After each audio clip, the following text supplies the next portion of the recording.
কোরআনে কারীমের মধ্যে আল্লাহ পাক এই পৃথিবীর বুকে যারা আরামের টাটকা সুখগুলি আরামগুলি যারা বর্জন করে আল্লাহ রাব্বুল আলামিনকে বিশ্বাস করে যারা জীবন পরিচালনা করেছে, আল্লাহ পাক তাদের জন্য জান্নাত রেখেছেন এবং তাদের জন্য বলছেন সাবিকু ইলা মাগফিরাতিম মির রাব্বিকুম ওয়া জান্নাতিন আরদুহা কাআরদিস সামাই ওয়াল আরদ উইদ্দাত লিল্লাযীনা আমানু বিল্লাহি ওয়া রাসূলিহি।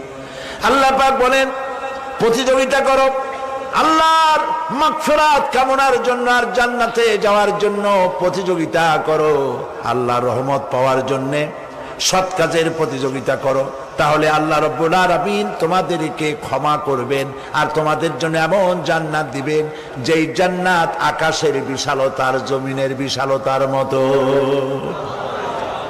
এই বিরাট জান্নাত তোমাদেরকে দিবেন। এই জান্নাত চিরস্থায়ী সুখ এবং শান্তি জায়গা হবে। মাসালুল জান্নাতিল্লাতী উইদাল মুত্তাকুন ফিহা আনহারুম মিন মাইন গায়রি আসিনিন ওয়া আনহারুম মিন লাবানিন লাম ইয়াতাগায়্যার তা'আমুহু। আল্লাহ পাক বলছেন জান্নাত আল্লাহ পাক ওয়াদা করেছেন মুত্তাকীদের জন্য। আল্লাহ পাক জান্নাত দিবেন যে জান্নাতের ভেতরে রয়েছে মধুর প্রস্রবণ, রয়েছে দুধের প্রস্রবণ, রয়েছে সেখানে স্বচ্ছ পানির প্রস্রবণ রয়েছে। এই সুন্দর জান্নাত ঝর্ণা ধারা আল্লাহ পাক সৃষ্টি করেছেন, বাগ বাগিচা দিয়ে ভরে রেখেছেন জান্নাত। সেই জান্নাত হবে এয়ার কন্ডিশন, রৌদ্রের তাপ হবে না সেখানে, রৌদ্রের খরতাপ হবে না সেখানে, ঠান্ডার প্রচন্ডতা থাকবে না। কিরকম হবে জায়গাটা? আল্লাহ পাক বলছেন মুত্তাকিনা আলাল আরাইকি লা ইয়ারাউনা ফিহা শামসান ওয়ালা জামহারিরা ওয়া দানিয়াতান আলাইহিম যিলালুহা ওয়া যুল্লিলাত কুতুফুহা তাযলিলা। আল্লাহ পাক এমন জান্নাত রেখেছেন, সেই আল্লাহ পাক সেই জান্নাতের ভিতরে জান্নাতীরা ঠেস লাগায়া মুখোমুখি অবস্থায় তারা সেখানে বসবে, আর জান্নাতীদের মনের মধ্যে কোনো দুঃখ থাকবে না, পেরেশানি থাকবে না। পৃথিবীতে মানুষের দুঃখ থাকে, পেরেশানি থাকে, সেখানে কোনো দুঃখ আর পেরেশানি থাকবে না। সেই জায়গাটা হবে শীতাতপ নিয়ন্ত্রিত, না শীত না গরম, চির বসন্ত বিরাজ করবে। জান্নাতীরা সেখানে থাকবে। এই সুন্দর জান্নাত আল্লাহ পাক রেখেছেন মুত্তাকীদের জন্য। সুবহানাল্লাহ। কাফেরদের জন্য জান্নাত হবে, জাহান্নাম হবে চিরকাল। খালিদিনা ফিহা আবাদান, চিরকাল কাফেরেরা জাহান্নামে থাকবে। সর্বশেষ যে ব্যক্তি জাহান্নাম থেকে মুক্তি লাভ করবে তাকে আল্লাহ পাক বলবেন, ফেরেশতাদেরকে বলবেন, ও আমার ফেরেশতারা আমার এই বান্দাকে জান্নাত এবং জাহান্নামের মাঝখানে রেখে দাও। জান্নাত এবং জাহান্নামের মাঝখানে লোকটি যখন থাকার জায়গা পাবে সে জান্নাতের দিকে তাকায়া দেখবে আর কাঁদতে থাকবে। আল্লাহ পাক জিজ্ঞেস করবেন, বান্দারে যুগের পর যুগ ধরে জাহান্নামে কেঁদেছো, আমি রব্বুল আলামিন জাহান্নাম মাফ করে দিয়া জান্নাত জাহান্নামের মাঝখানে রেখে দিয়েছি, আযাব থেকে তো বেঁচে গেছো, এখন কান্দো কেন? লোকটি বলবে, রব্বুল আলামিন কান্দি এই কারণে, জাহান্নাম থেকে মাফ করেছো, তোমার শুকরিয়া আদায় করি। জান্নাত তো আমার কপালে নাই, কিসমতে নাই, কিন্তু জান্নাত আমি এখান থেকে দেখতে পাচ্ছি। জান্নাতের সুঘ্রাণ আমার নাকে আসতেছে, কপালে নাই যাওয়ার। আমি কাঁদি এই জন্য, তুমি যদি মেহেরবানি করে আমাকে জান্নাতের দরজার কাছে একটু দাঁড় করায় দিতা, প্রাণ ভরে তোমার জান্নাতের দৃশ্যটা একটু দেখতাম।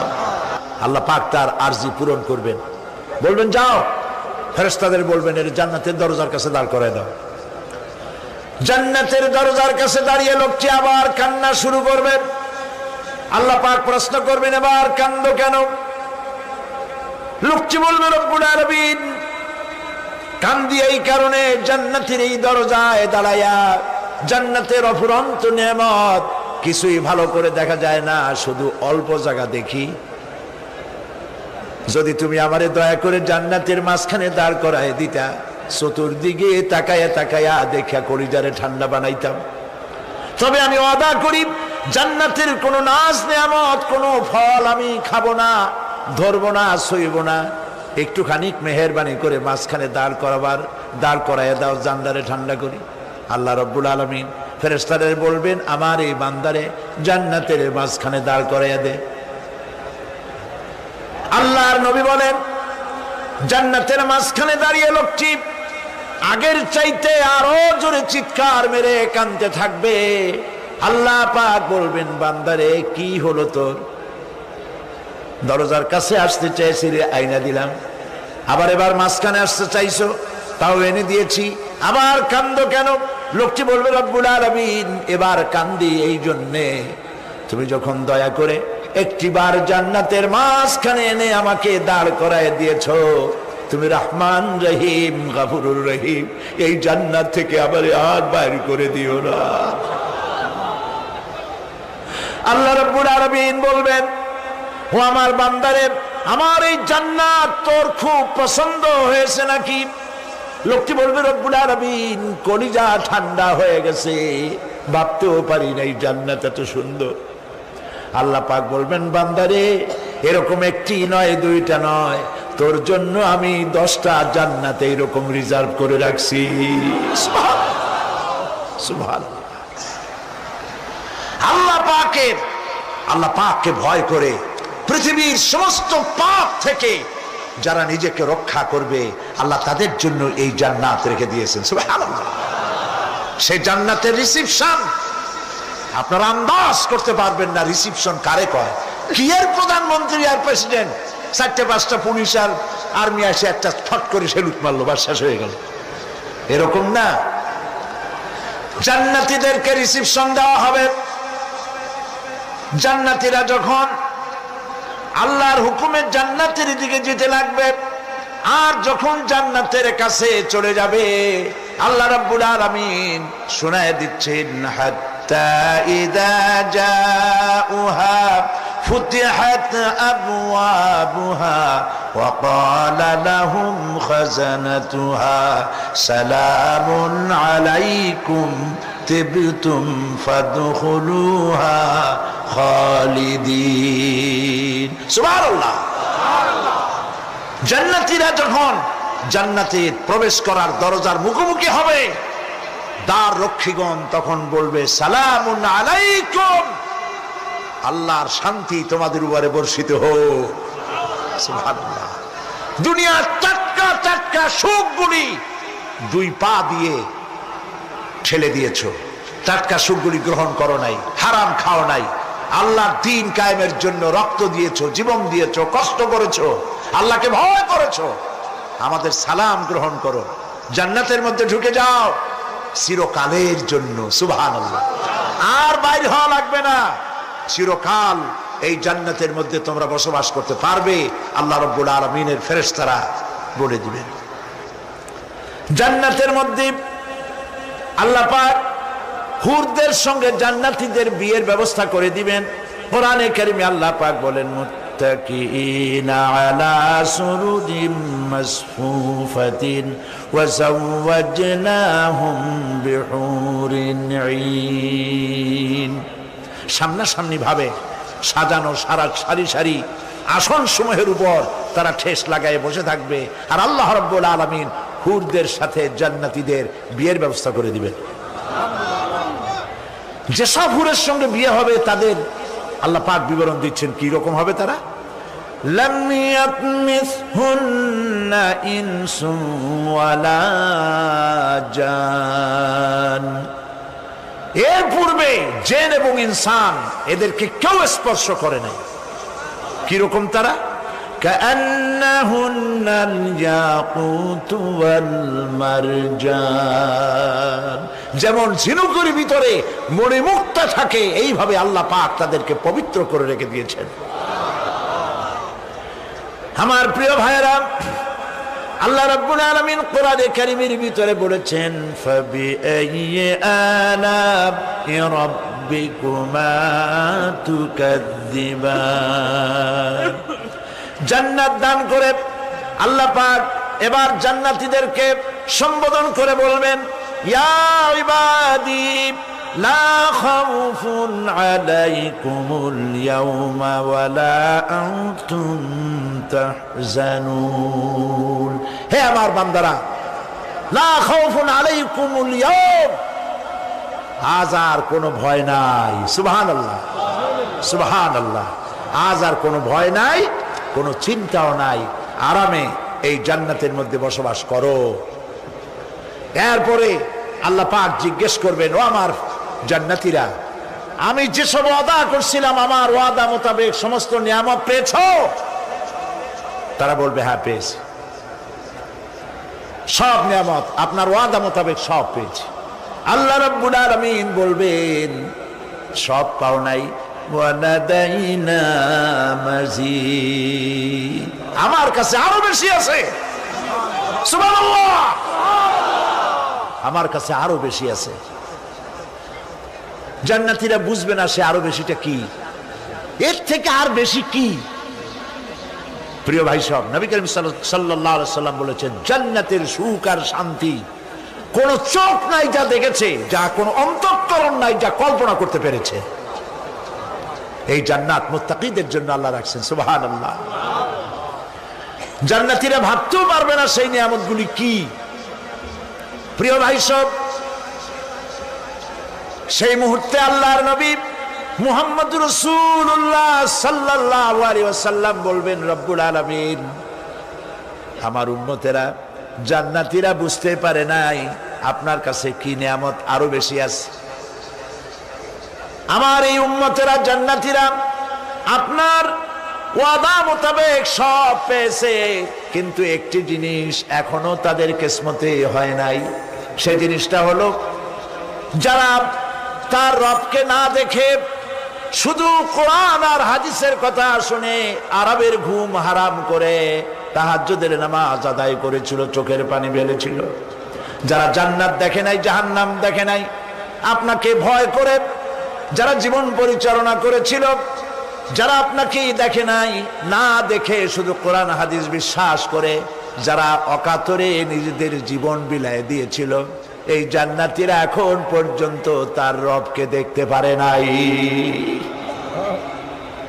আল্লাহ রাব্বুল আলামিন তার সামনে থেকে ৭০,০০০ পর্দা সরে যাবে। আল্লাহ পাক বান্দাদের আরজি পুরা করার জন্য জান্নাতীদের সামনে তিনি জালোয়া ফরোজ হবে। কোরআন শরীফের ভিতরে আল্লাহ পাক বলেন, জান্নাতীরা তারা আল্লাহর দিকে, জান্নাতীরা তার রবের দিকে তাকিয়ে থাকবে, আর রব তার বান্দাদের দিকে তাকায়া থাকবে। প্রাণ ভরে জান্নাতীরা রবকে দেখবে। সুবহানাল্লাহ, আল্লাহ পাককে দেখবে। প্রাণ খুলে আজ দোয়া করি, রব্বুল আলামিন, জান্নাতের যেই পরিবেশে, যেই জায়গায় তুমি দয়া করে তোমার গোলামদেরকে তুমি নিজেই দর্শন দিবে, দেখা দিবে। মনিব গো, ও আমাদের রব, আজ এই বিশাল জনসমুদ্র নিয়ে তোমার দরবারে আবেগ ভরা কণ্ঠে বলি, যে অনুষ্ঠানটি তুমি এমন মুবারক অনুষ্ঠান করবে যেখানে তুমি জান্নাতীদেরকে দেখা দিবে, ওই জান্নাতের কোনো একটি, ওই অনুষ্ঠানের কোনো একটি কোনায় কানায় আমাদেরকেও দাঁড় করাইয়া দেখার তো।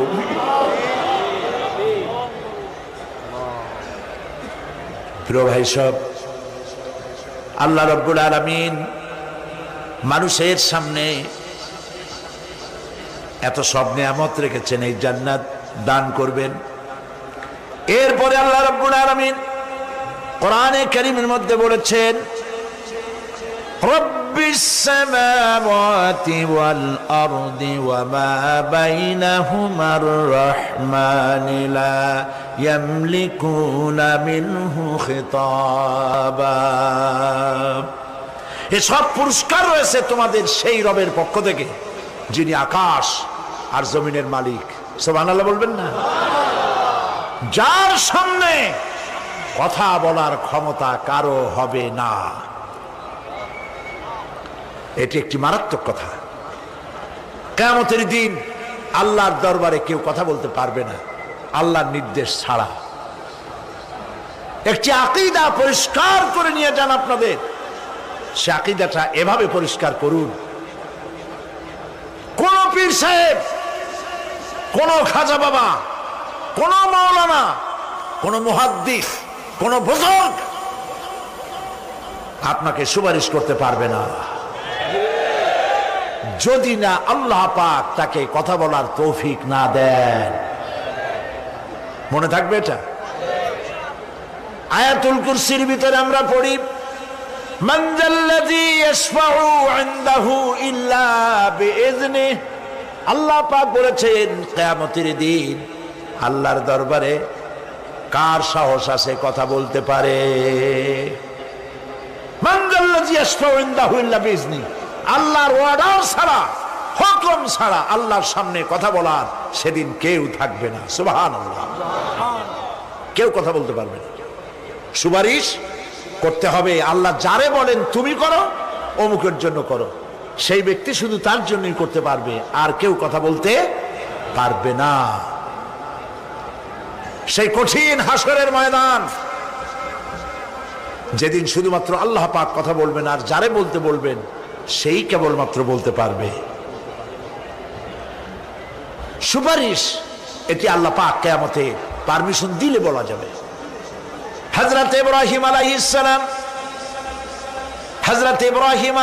সালাম কিয়ামতের দিন তার নিজের পিতা সম্পর্কে সুপারিশ করবেন। রব্বুল আলামিন, আমার আব্বার জন্য সুপারিশ করতেছি, মেহেরবানি করে জাহান্নাম থেকে তারে আপনি রক্ষা করুন।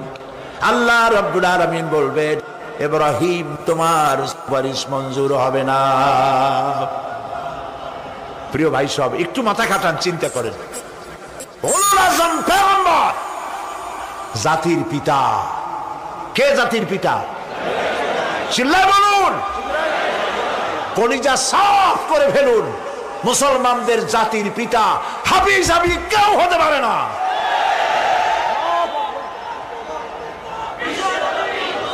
মিল্লাতা আবিকুম ইব্রাহিম। ইব্রাহিম আলাইহিস সালাম এই মিল্লাতের পিতা। সুবহানাল্লাহ। হযরত ইব্রাহিম আলাইহিস সালাম কিয়ামতের দিন বলবেন, আল্লাহ আমার আব্বার জন্য সুপারিশ করছি। আল্লাহ পাক বলবেন মঞ্জুর হবে না। আজর তোমার পিতা হতে পারে, কিন্তু আমার খলিলকে আগুনে ফেলার জন্য নমরুদকে সে সহযোগিতা করেছে, আমি তোমার পিতাকে ক্ষমা করব না। নবী করিম সাল্লাল্লাহু আলাইহি সাল্লামকে সাহাবায়ে কেরাম জিজ্ঞেস করেছেন, হে রাসূল, আপনার আব্বা এবং আম্মার অবস্থা কি হবে? নবী করিম সাল্লাল্লাহু আলাইহি সাল্লাম কেঁদে ফেলেছেন, সব বলেছেন, আমি তাদের কোনো উপকারে আসব না। আল্লাহু আকবার। আপনি মনে করছেন নাকি যে ইয়া নবী সালাম আলাইকা বলি অমনি নবী সুপারিশ পাবেন? এত সহজ। কতগুলো রসগোল্লা খাইলেন আর বড় একটা মিছিল করলেন আর অমনি চলে যাবেন? পৃথিবীর সব মানুষ, সাহাবায়ে কেরাম বাদ দেন, পৃথিবীর সমস্ত মানুষ একত্রিত হয়ে আবু তালেব রাসূলুল্লাহকে যে ভালোবেসেছেন, ওর 1000 ভাগের 1 ভাগও সারা দুনিয়ার মানুষ রাসূলুল্লাহকেই ভালোবাসতে পারবে? পারবে? নিজের ছেলে আলীকে, আলী রাদিয়াল্লাহু তাআলা আনহুকে আলাদায় বিছানায় শোয়াইয়া, ছোট্ট মানুষ হযরত আলী আলাদা জায়গায় রাখিয়া মুহাম্মদুর রাসূলুল্লাহ সাল্লাল্লাহু আলাইহি ওয়াসাল্লাম এতিম মানুষ তারে কলিজার সাথে বুকের মধ্যে আশ্রয় দিয়ে আগলে রেখেছেন বুক ভরে। সেই আবু তালেব মৃত্যুর সময় নবী করিম সাল্লাল্লাহু আলাইহি ওয়াসাল্লাম বলেছিলেন, চাচা একটি বার আমার কানে তাওহীদের কালেমা শোনায় দেন। আবু তালেব, তার কিসমতে ছিল না কালেমা। মরে যাওয়ার পর একজন সাহাবী বলেছিলেন, ইয়া রাসূলুল্লাহ, মৃত্যুর সময় আবু তালেবের মুখ আমি নড়তে দেখেছি, তিনি কালেমা পড়েছেন সম্ভবত। রাসূলুল্লাহ সাহেব বলেছেন, আমি শুনি নাই। এত ভালোবাসার পরেও হাদিস শরীফে এসেছে আবু তালেব জাহান্নামে যাবে। কোথায় যাবে? জাহান্নামে। সবচাইতে কম আযাব হবে কার? আবু তালেবের। কম আযাবটা কি? হাদিস শরীফে এসেছে কম আযাব হলো জাহান্নামের আগুন দিয়ে এক জোড়া জুতা তৈরি করে আবু তালেবের পায়ে পরিয়ে দেওয়া হবে। সেই জাহান্নামের আগুনের তৈরি করা জুতার তাপে আবু তালেবের মাথার ঘিলুগুলো টকবক করে বউ পড়তে লাগবে। এত ভালোবেসে যদি কিয়ামতে উপায় না হয়, আপনি ইয়া নবী সালাম আলাইকা, ইয়া রাসূল সালাম আলাইকা, আর কতগুলো জিলাপি খাইলেন, বড় একটা মিছিল করলেন। প্রিয় ভাই সব, এইসব বেদাত ছাড়ুন, এগুলি সুস্পষ্ট বিদআত। রাসূলুল্লাহকে ভালোবাসবেন, সাহাবীরা যেভাবে ভালোবেসেছেন ওইভাবে ভালোবাসবেন। আল্লাহ রাব্বুল আলামিন বলেন, যালিকাল ইয়াউমুল হক ফামান শাআ আত্তাখাযা ইলা রাব্বিহি মাআবা। এই দিনটি অবশ্যই আসবে, সেদিনটি নিশ্চিতভাবে আসবে। আর এখন যার ইচ্ছা সে তার রবের দিকে অগ্রসর হোক। ইন্না আনজারনাকুম আযাবান করিবান ইয়াওমা ইয়ানজুরুল মার'উ মা কদ্দামাত ইয়াদাহু ওয়া ইয়াকুলুল কাফিরু ইয়া লাইতানি কুনতু তুরাবা। ইন্না আনজারনাকুম আযাবান করিবা, খুব নিকটবর্তী একটি আযাব সম্পর্কে আমি তোমাদেরকে সতর্ক করে দিলাম। কে বলতেছেন? আল্লাহ পাক। লক্ষ্য করুন আল্লাহ কি বলছেন, খুব নিকটবর্তী একটি কঠিন শাস্তি, আযাব অর্থাৎ কিয়ামত, এ সম্পর্কে আমি তোমাদেরকে সতর্ক করে দিলাম।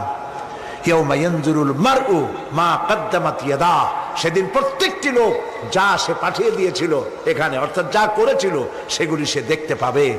আর তখন ওয়ায়াকুলুল কাফিরু ইয়া লাইতানি কুনতু তুরাবা।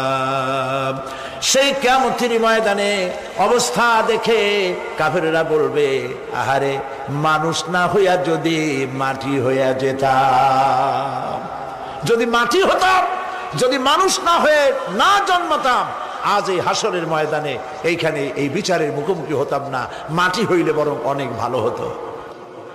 এই পৃথিবীতে আমরা এসেছি, চলে যাব, যাওয়ার আগে এই কোরআন একটি বিশাল জনগোষ্ঠী এমন বানাতে চেয়েছে যে জনগোষ্ঠী এই কোরআন দিয়ে একটি বিশাল সমাজ গড়বে, রাষ্ট্র গড়বে, এমন রাষ্ট্র গড়বে যেই রাষ্ট্রে দুঃখ থাকবে না, অশান্তি থাকবে না, যেখানে সুখ থাকবে, সমৃদ্ধি থাকবে, আর কিয়ামতের দিন আল্লাহর জান্নাতে তারা চলে যাবে।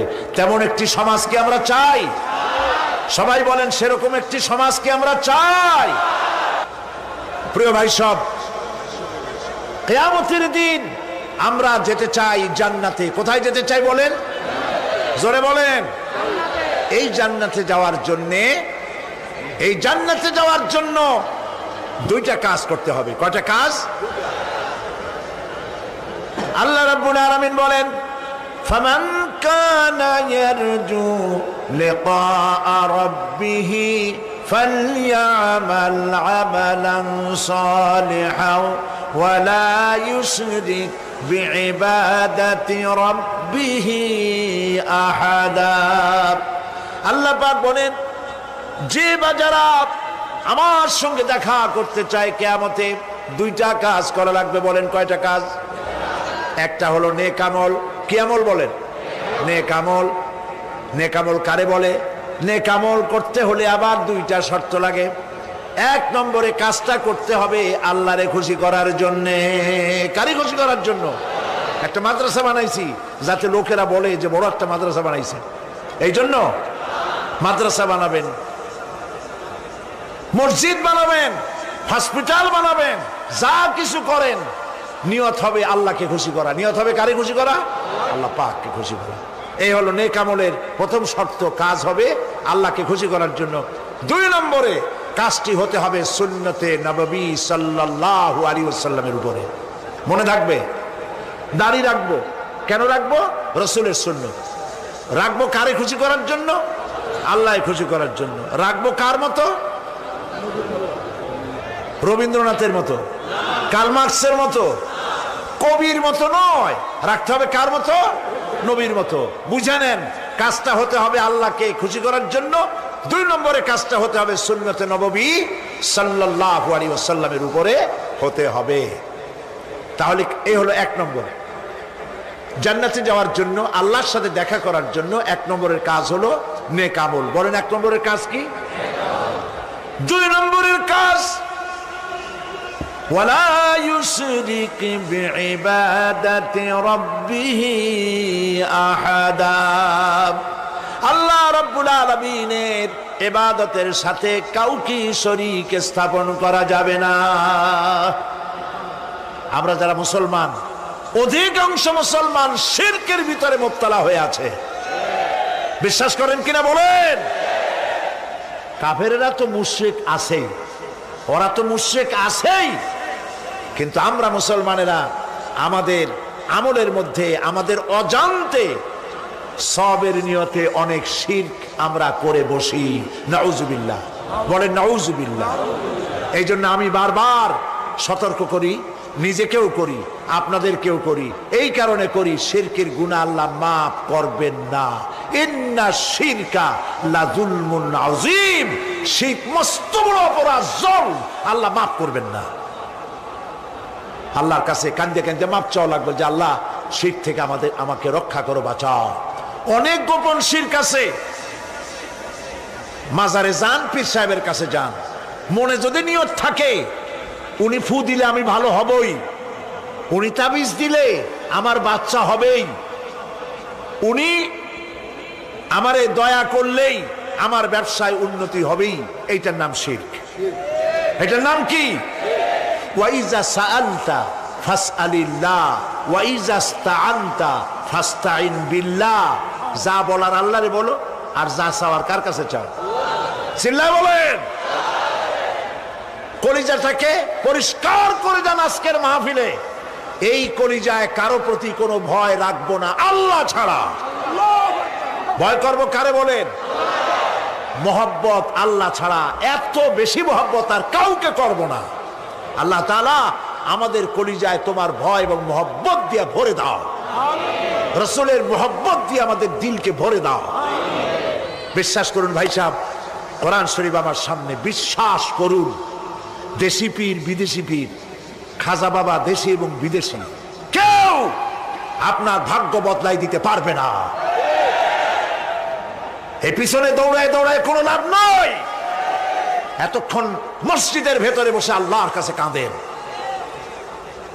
ওয়াকালা রাব্বুকুম উদউনি আস্তাজিব লাকুম। তোমার রব বলেছে আমারে ডাকো, আমি ডাকের সাড়া দিয়ে দেব। সুবহানাল্লাহ। আর আল্লাহ বলেছেন আমার ইবাদতের সাথে কাউকে শরীক করবে না। খবরদার। আলাইসাল্লাহু বিকাফিন আবদা। আল্লাহ প্রশ্ন করছেন, আলাইসাল্লাহু বিকাফিন আবদা, আমি কি আমার বান্দার জন্য যথেষ্ট নই? চিল্লায় বলুন অবশ্যই যথেষ্ট। আবার বলেন অবশ্যই যথেষ্ট। কলিজা সাফ করে ফেলেন।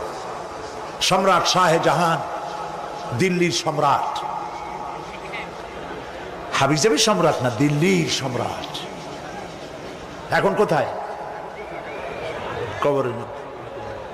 কবি বলতেছেন, শাহনে জাহাं को जिन्हें फक्र से देते थे बाज, शाहने जहां को जिन्हें फक्र से देते थे बाज, वाज कब्र में है सूरह अलहम्दु की मोहताज। সারা ভারতবর্ষ যারা ট্যাক্স দিয়ে নিজেকে সৌভাগ্যবান বলে মনে করত, সে আজ কবরের মধ্যে ভিক্ষুকের মতো সূরা আলহামদুর মতো একটি সূরার মুহতাজ হয়ে ভিক্ষুকের মতো শুয়ে আছে। সম্রাট শাহজাহান মসজিদে বসে আছে, এক ফকির ঘুরতেছে। লোকেরা কয় ছোটবেলা থেকেই তোমারে খয়রাত করতে দেখলাম, ভিক্ষা কি জীবনেও যাবে না তোমার? লোকটি বলছে, আমি ভিক্ষা করবো স্যার, আমার উপায়টা কি? এই লোকটি, আমি ভিক্ষা করা ছাড়া করবো কি? লোকেরা তো আমার 60 টাকা, 50 টাকা, 100 টাকা দেয় না, 4 আনা 5 আনা 1 টাকা এই আমার দেয়, এ দিয়ে আমি বড় লোক হবো কেমন? লোকটি বলছে, আচ্ছা দেখো, তুমি তো জায়গা মতো যাইতে পারো নাই, বাদশার কাছে যাও, এমন দেওয়া দেবে জীবনে আর খয়রাত করা লাগবে না। তো বাদশার কাছে কি খয়রাতি যাইতে পারে কোনোদিন? কয় হ্যাঁ, এখন পারবা। কেমনে? কয় সম্রাট শাহজাহান এখন একা একা মসজিদে আছেন। তখনকার এসব বাদশারা অনেকে নামাজি ছিলেন, দিনদার ছিলেন। ফকির দরজার কাছে দাঁড়াইয়া দেখতে পাচ্ছে কেউ নাই, দেহরক্ষীরা দূরে দূরে দাঁড়ানো। বাদশাহ মসজিদের ভেতরে বসে হাত তুলে ঝুলতেছে আর কাঁদতেছে, চোখের পানি দিয়া দাঁড়িয়ে ভিজে ভিজে পড়ছে। এই দৃশ্য অনেকক্ষণ দেখলো ফকির। কিছুক্ষণ পর সম্রাট শাহজাহান মসজিদ থেকে বেরিয়ে আসছে। ফকির বলছে, আসসালামু আলাইকুম হুজুর। তিনি বললেন, ওয়ালাইকুম আসসালাম। চলে গেল। বাদশা বলল, আমার কাছে তো কেউ আইসা কিছু না চাইয়া তো যায় না, এরে দেখলাম খয়রাতির মতো কিছু চাইলো না, বেটা ভয় করলো নাকি? আমি এদিকে আসো। আসছে। ভয় পাইছো? কয় না, ভয় পাইনি। তো কিছু যে চাইলে না? ফকির বলছে, জাহাপানা, সত্যিই কিছু চাইতে আসছিলাম। তারপর চাইলে না কেন? ফকির বলছে, জাহাপানা, সারা জীবন ভিক্ষা করেছি, আর আজ দিল্লির সম্রাটের কাছে বেশি পাওয়ার লোভে এসেছিলাম, কিন্তু আপনার দশা দেখা আমার জ্ঞানের চোখ খুলে গেছে।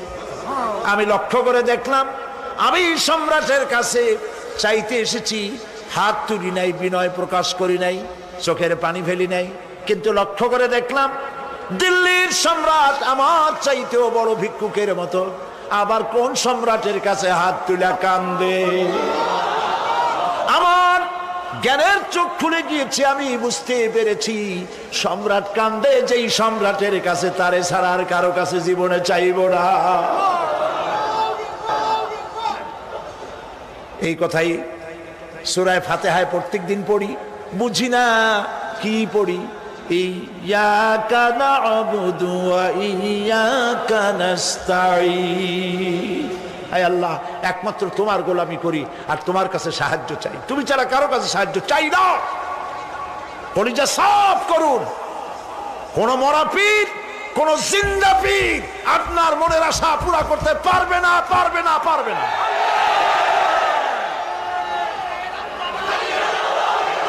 আর আজ থেকে কোন মাজারে টাকা দিবেন না, পয়সা দিবেন না, আগরবাতি দিবেন না, মোমবাতি দিবেন না, গোলাপ পানি দিবেন না। কারা কারা দিবেন না হাত উঁচু করে দেখা। সুবহানাল্লাহ, আলহামদুলিল্লাহ, লা ইলাহা ইল্লাল্লাহ। সুবহানাল্লাহ, আলহামদুলিল্লাহ, লা ইলাহা ইল্লাল্লাহ। সুবহানাল্লাহ,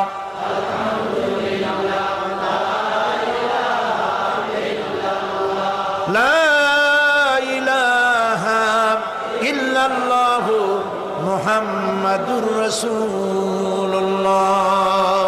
আল্লাহুম্মা আমিন। রব্বানা যালামনা আনফুসানা ওয়া ইন লাম তাগফির লানা ওয়া তারহামনা লানাকুনান্না মিনাল খাসিরিন। রব্বুল আলামিন, তাম পৃথিবীর মাটির নিচে যত মুমিন মুমিনাত শুয়ে আছে, আল্লাহ কবরগুলি কি জান্নাতের টুকরা বানায়া দাও। আয় আল্লাহ তাআলা, এই মুহূর্তে মনে পড়ে গেল আমাদের মা বাপের কথা। রব্বুল আলামিন, আমাদের আব্বা জান কত বছর আগে দুনিয়া থেকে বিদায় হয়ে গেল, নাম ধরে আর কেউ ডাকে না। কত কষ্ট করেছে, ধান বিক্রি করে, সুপারি বিক্রি করে নিজের পেটে না দিয়া নিজের ভালো জামা না বানাইয়া আমাদের লেখাপড়া শিখাইছে, বাড়িঘর বানালো, আর একদিন তোমার ডাকে সাড়া দিয়া চলে গেল। যুগের পরে যুগ চলে গেল, বাপের মুখ আর দেখি না। আল্লাহ তাআলা আমাদের আব্বাজান যাদের দুনিয়া থেকে বিদায় হয়ে গেছে, কবরটাকে বেহেশত বানায়া দাও। তুমি সম্রাটের সম্রাট, তুমি রাজাধিরাজ, তোমার মহব্বত ছাড়া কোনো মহব্বত যেন কলিজায় থাকে না মাবুদ। তোমাকে ছাড়া কাউকে যেন ভয় করি না মাবুদ। সারা জীবন শিরক আর বিদআত থেকে আমাদের তুমি বাঁচাও আল্লাহ। তোমার জাহান্নামকে আমরা ভয় পাই। আল্লাহুম্মা আজিরনা মিনান নার, আল্লাহুম্মা আজিরনা মিনান নার, আল্লাহুম্মা আজিরনা মিনান নার। রব্বানা তাকাব্বাল মিন্না ইন্নাকা আনতাস সামিউল আলিম ওয়া তুব আলাইনা ইন্নাকা আনতাত তাওয়াবুর রহিম। সুবহান রাব্বিকা রাব্বিল ইজ্জাতি আম্মা ইয়াসিফুন ওয়া সালামুন আলাল মুরসালিন ওয়ালহামদুলিল্লাহি রাব্বিল আলামিন। ওয়াজআল আখিরা কালামিনা ইনদাল মাউত লা ইলাহা ইল্লাল্লাহু মুহাম্মাদুর রাসূল।